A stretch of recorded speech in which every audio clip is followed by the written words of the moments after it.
You're into the IndieCast. This is season 2, episode 1 of the brand new podcast, the IndieCast.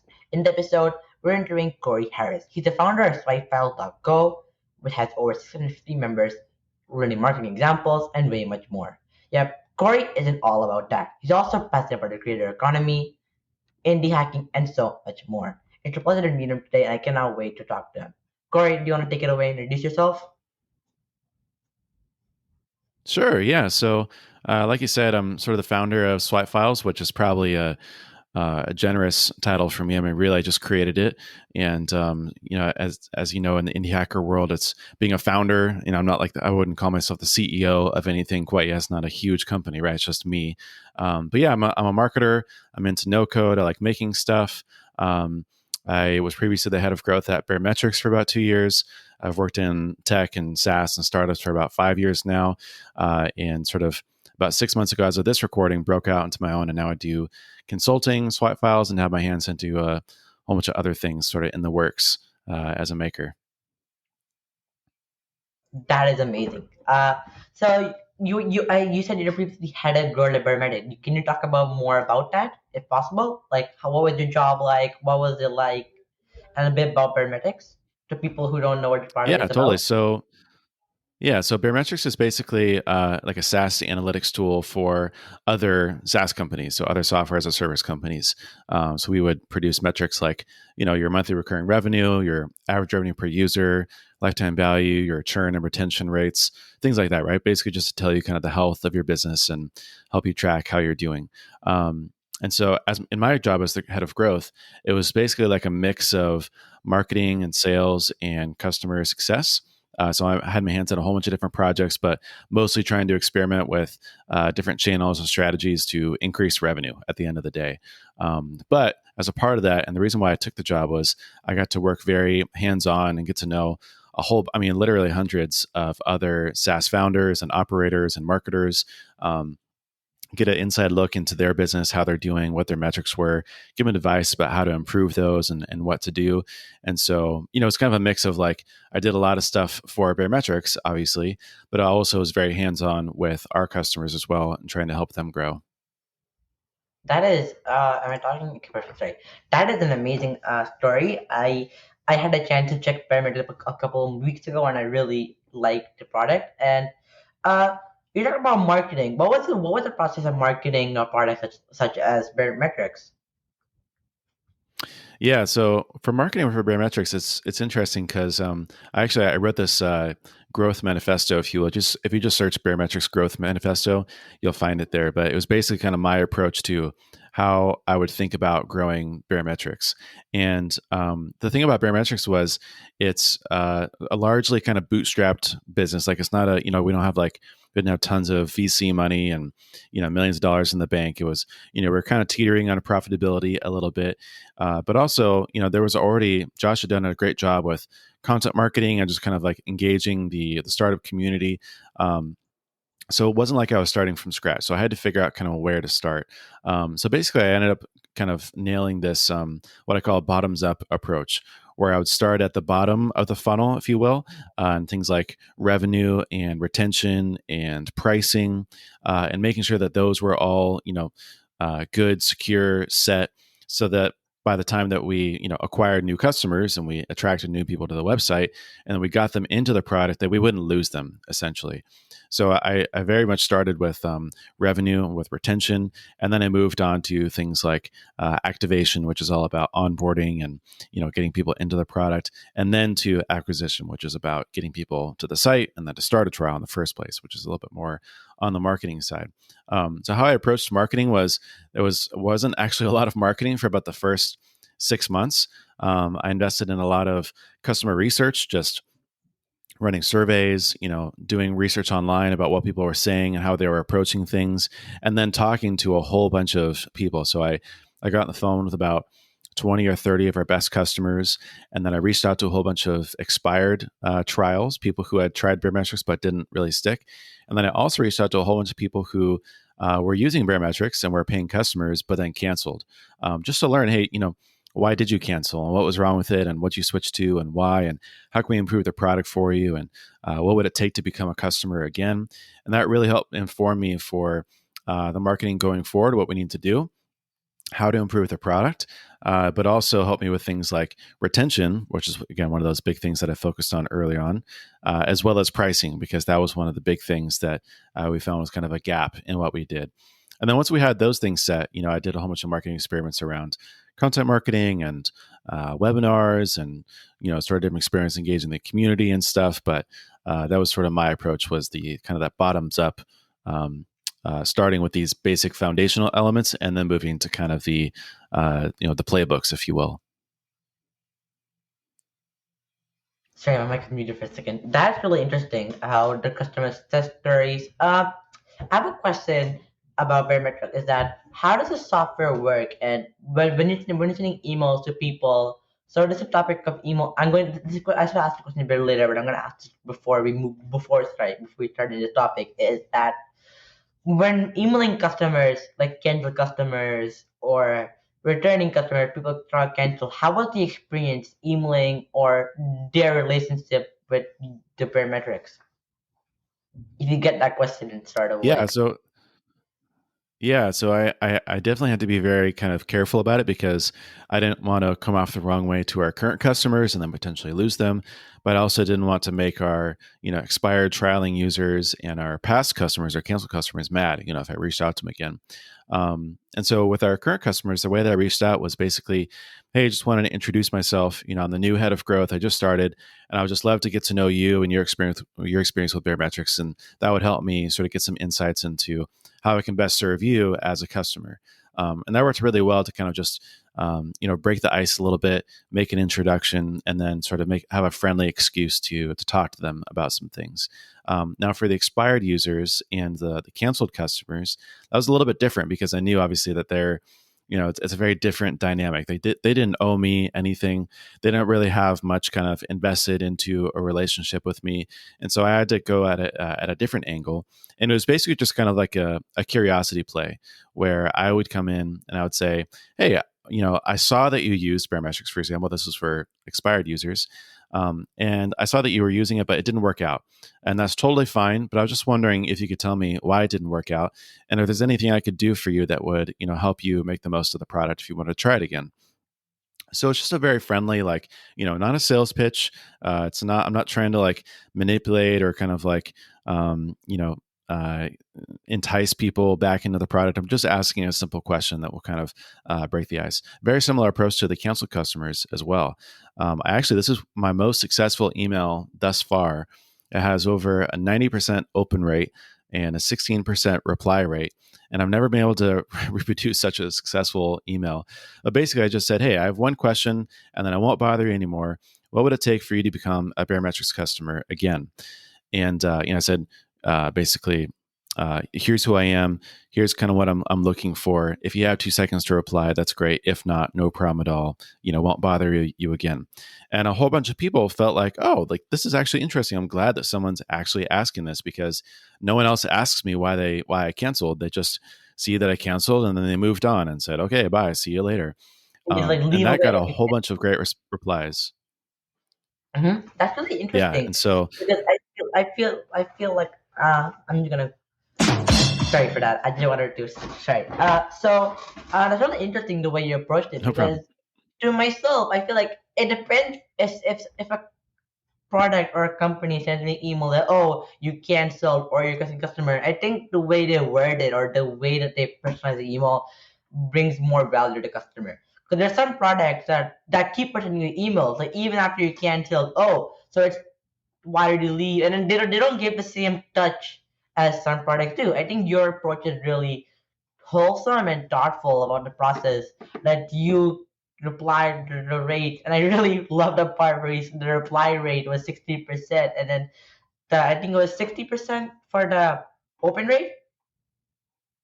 90% actually. Yeah. I'm sorry, my bad. All right. So I want to ask, what was the process of building swipe files? Like, what was the problem with building it? What was the most fun part? What was the most annoying part while building Baremetric? No, sorry, swipe files. Yeah, so Swipefiles actually it's funny because I wrote down the idea. Like I keep a notebook, like a log of all my wacky business ideas and just random kind of things that pop into my head. And so I wrote this idea down for like a kind of a custom curated swipe file. And basically, a swipe file is a fancy word, basically just for like a notebook full of marketing examples and inspiration that you can reference later for your own campaign. So if you saw like a email or an ad that you really liked, you would swipe it and put it into your swipe file, and then you can use it for later, right? And there's actually a whole bunch of different words for this now. Like it's basically just like a notebook for inspiration, right? The designers call it a mood board. People really into writing call it a commonplace book, but the idea is the same. And so then I kind of left it and I didn't come back to it. And then I wrote it down again because at Baremertics, I was creating our affiliate program. And I was like, what makes a good landing page for an affiliate program to get people to join as affiliate partners? And I couldn't really think of like, I didn't know. I had never done it before. So, like, where do you go? What do you look at? I don't want to just copy someone else's. I don't know if it's good or if it's bad. And so I reached out to a whole bunch of my friends and colleagues in the industry, and I did a whole bunch of research, and I found a whole bunch of different pages, and then I landed on Convertkit's affiliate program and their page because I knew that theirs was very successful. And then I asked sort of the person who created it, how they created it, what made it great. I thought, man, this is a really, really helpful process. I wish that this existed for basically everything else, every other page or email or ad. Or I want to know the story behind what people create and why it's good. And then about a month later, very serendipitously, this guy named Sako was on Twitter making all these crazy Webflow prototypes of like PS4 and the Civilization game and like all sorts of crazy stuff that I'd never seen before. So I started following him, and then he did a giveaway. He said, "Hey, I'm going to build one person's site for free in one prototype. All you have to do is comment with your idea and retweet, and then I'll pick a winner." And so I commented with that idea because I was very kind of fresh on my mind. And then a week later, he messaged me. He said, "Hey, you won." And I also picked 7 other people, and we're just going to build it all together and see what happens, basically. And we're going to do it all with no code. And so for the next 2 months, me and him and 7 other people all worked on very similar projects. So doing kind of a no code project, we call it the No Code Rumble. And so the idea was basically just to build like a library of examples with commentary on what makes those examples great. And that was the first iteration of Swipefiles. And Sako did a lot of the work in Webflow, just kind of like, helping design it. And, we would brainstorm, and we did it all live on YouTube. So people can go back and even see a lot of those videos of us like very literally thinking through how to build this thing. Um, and then, so I wrote a bunch of the teardowns, and then later on, I built the community. Now I'm building like this curated swipe file, so it's without the commentary, but just like a massive database of examples, so you can draw from, and I'm continuing to build on it from there. But the hardest part, I would say, has been just designing things in no code in a way that's kind of scalable, because it's easy to, whip something up really quick, but it's hard to make that thing work, at scale and sort of over time, and things break. But the funnest part has been doing it with no code, because I'm not a developer and I'm not a designer. And so using all these no code tools helps me still achieve what I want to do without having to do a lot of the legwork of, being in the code essentially. So it's been fun. That's really interesting because I think no code has got a new level on the fact that it's so easy. There's so many software like Webflow. You have your Webflow. You have your cards. You have your link places like Beacon. That no code is getting more and more popular.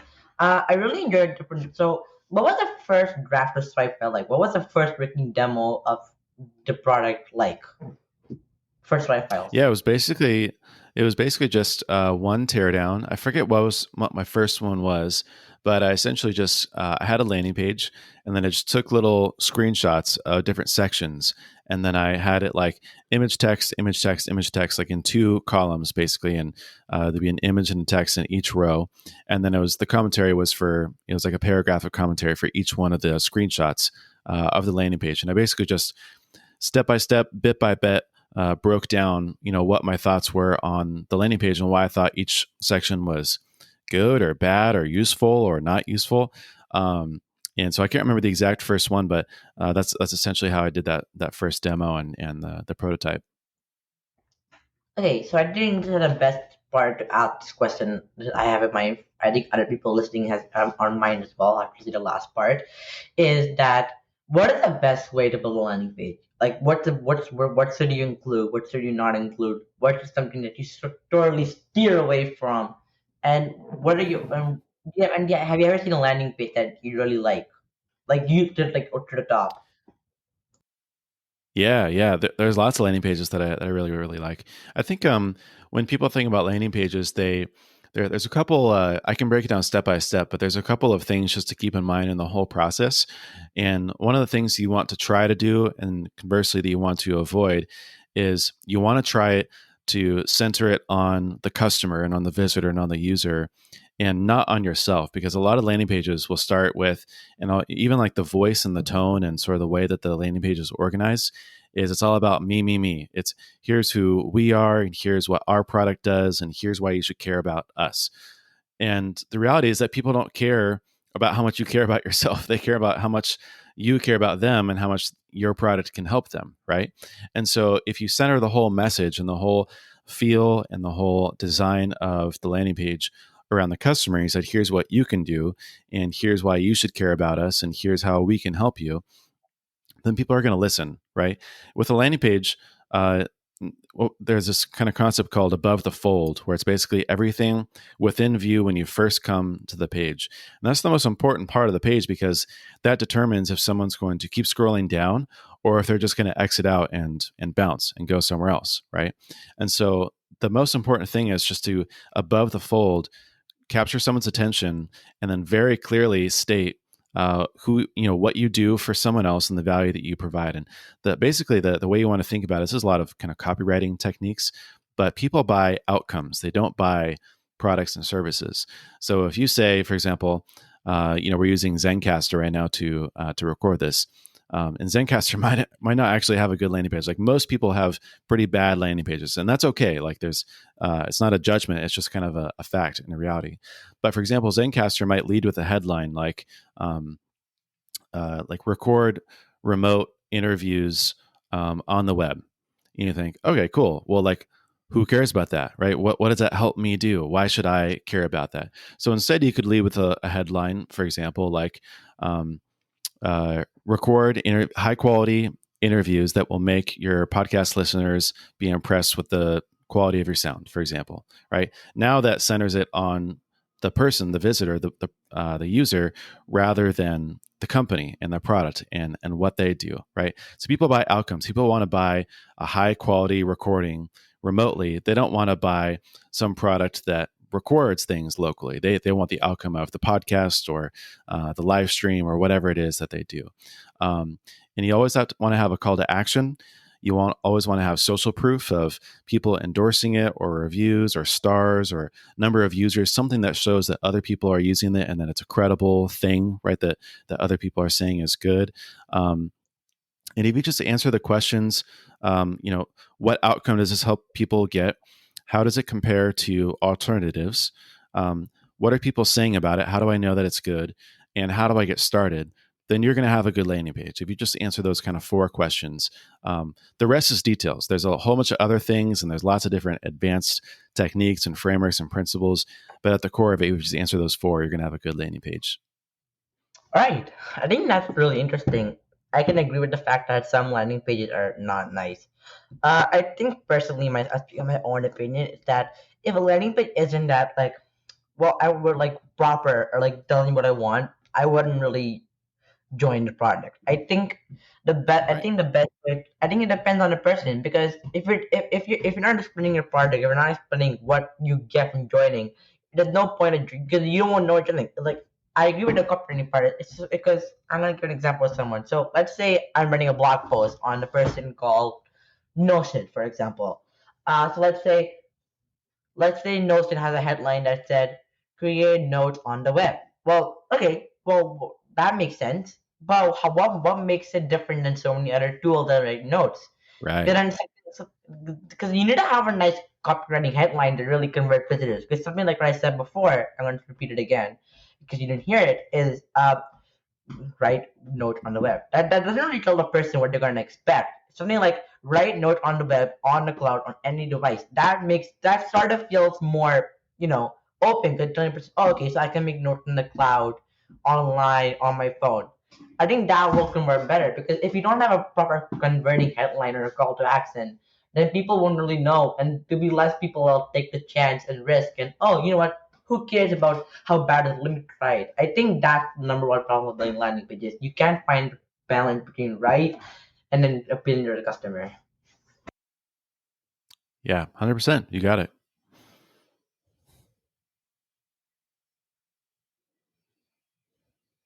Oh, I'm so sorry for that. I thought you were gonna say something else. So I want to ask a No, few no, sorry. questions about when after landing pages. I want to talk more about marketing. What is the number one mistake people make while marketing their indie products or SaaSes?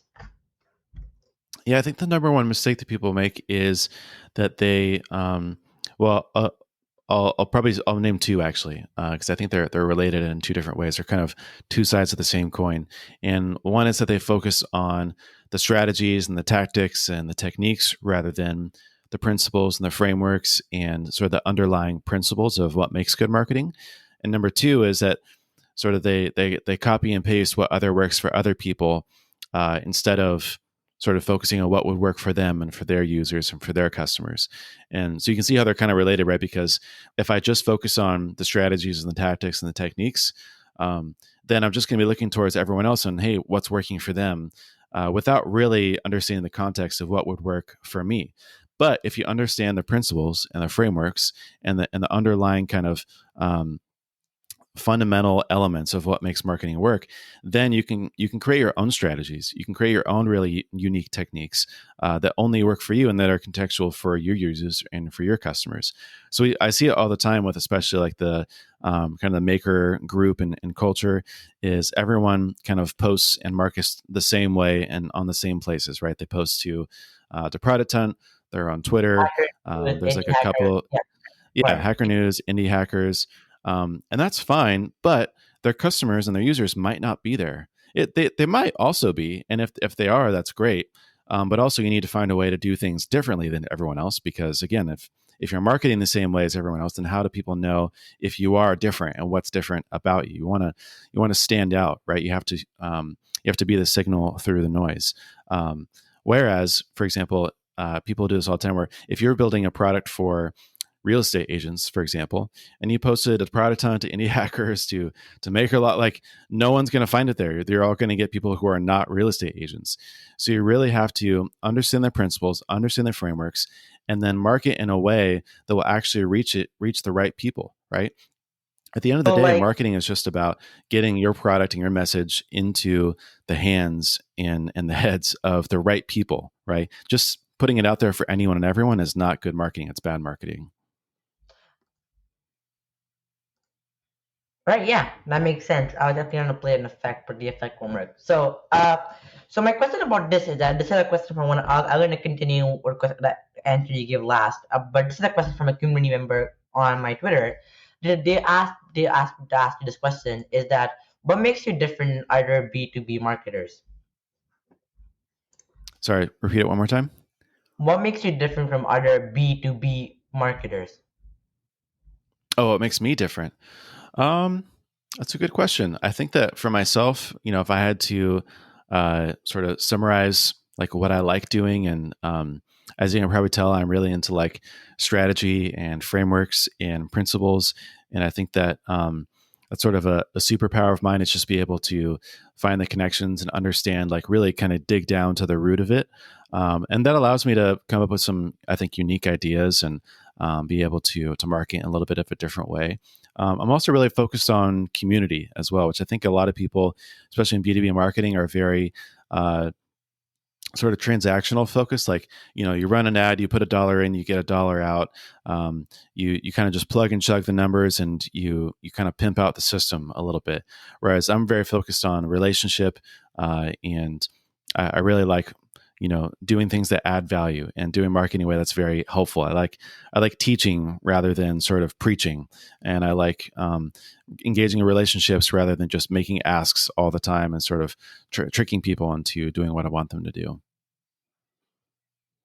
That's really interesting. I want to thank the person who asked the question. You know who you are, and that's really interesting about your community. And so, I want to ask a few questions. I want to go back on the answer I asked you last. Was uh, so instead a few questions I have that I know you're really passionate about. So I'm going to ask you about them. What do you feel about the creator economy?